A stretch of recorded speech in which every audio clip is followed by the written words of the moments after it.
Барлықтарыңызға сәлем достар. Бүгін сіздерге таңғы асқа жасауға өте дәмді заттың рецептімен бөлісемін. Каналымызға тіркеліп лайк басып қолдау көрсетуді ұмытпаңыздар. 2 заттан жасалады. Өте тез әрі дәмді болады. Бізге кез келген халал сосиски және де картошкамыз қажет. Картошканы осындай үккіштен өткізіп алыңыздар. Сол кезде бір келкі жұқа болып шығады.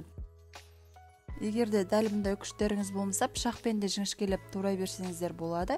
Үстіне суық құйып, жақсылап крахмалы кеткенше жуып аламыз.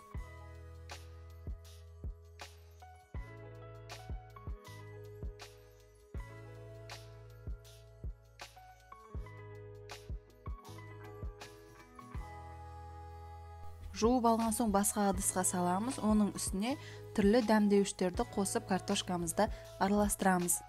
Мен дәміне қарай тұз, қара бұрыш және паприка салдым.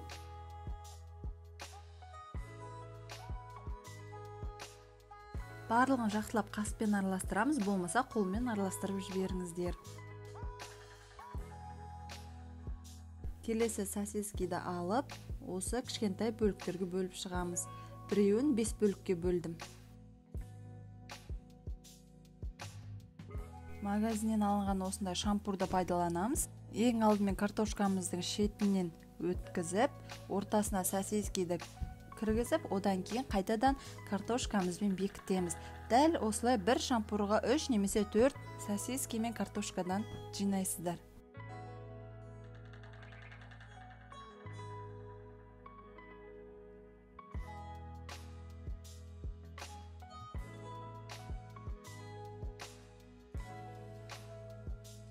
Арасын өте жабыстырмай ашып орналастырыңыздар, сол кезде әдемі арасы барлығы пісіп шығады. Мінекей менде барлығы 5 шампурға тізілді. Енді сұйық майды қатты отта қыздырып аламыз. Шетіне салып отырамыз. Бірінші салғанда 3-еуін салдым. 3-еу кеңінен сыйды. Енді осы бір жағын 4-5 минут аралығында пісіріп аламыз. Картошкадан белгілі болады, өте қызартпаңыздар. Келесі жағына ауыстырып, тағы да 3-4 минут аралығында қыздырып пісіріп аламыз.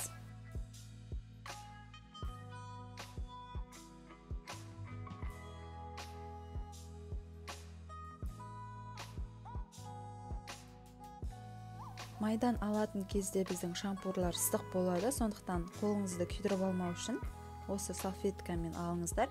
Және де артық майын сіңіріп алу үшін салфетканың үстіне қойып қойдық.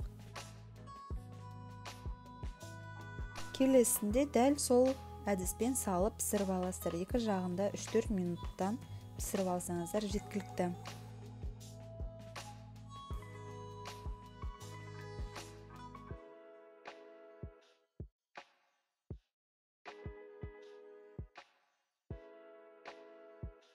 Бетіндегі майды сіңіру үшін тағы да бір салфеткамен осылай басып алдым.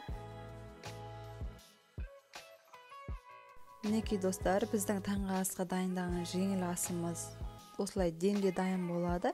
Жасап көріңіздер, немесе дастарханға холодныйдың жанына қойсаңыздар да дәмді болып шығады. Каналымызға тіркеліп лайк басуды ұмытпаңыздар. Сіздермен болған Альмира.